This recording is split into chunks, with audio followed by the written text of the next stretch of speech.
Στο τρίτο βίντεο σήμερα αρχίζουμε από την κουζινούλα, ακριβώς εκεί πέρα που είναι οι πετσέτες κρεμασμένες, από πάνω είναι το φωτιστικό και όπως βλέπουμε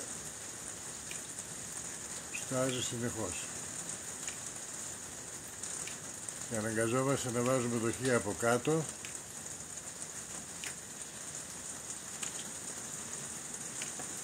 για να μαζεύουμε τα νερά.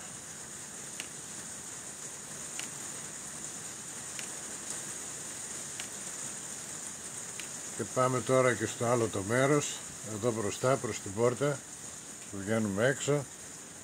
Όπως βλέπουμε παντού πιτσίλες.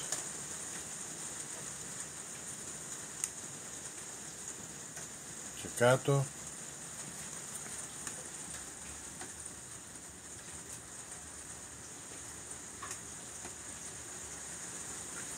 και εδώ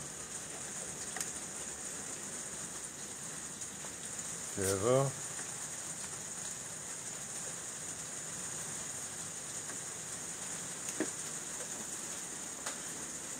και εδώ μπροστά στην πόρτα που σας είχα δείξει. Κοιτάξτε τι νερό έχει μαζέψει.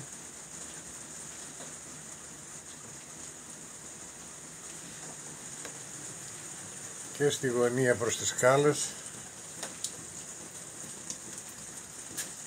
Εδώ γίνεται της μολύς.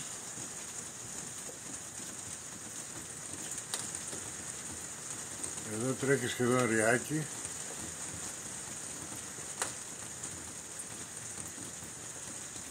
Και έχουμε βάλει και έναν κουβά, ο οποίος είναι σχεδόν στον πάτο γεμάτος.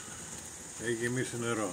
Στάζουν όλα κάτω και εδώ πέρα και τρέχουν τα νερά όπως βλέπουμε εδώ πέρα, τη σκάλα κάτω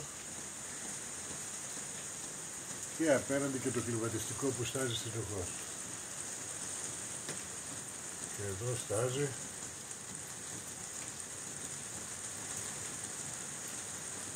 Και εκεί στάζει.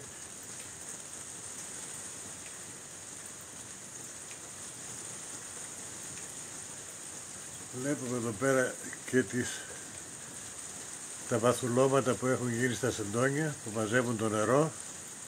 Βλέπουμε και εκεί απέναντι στο άσπρο, το ροζέ άσπρο.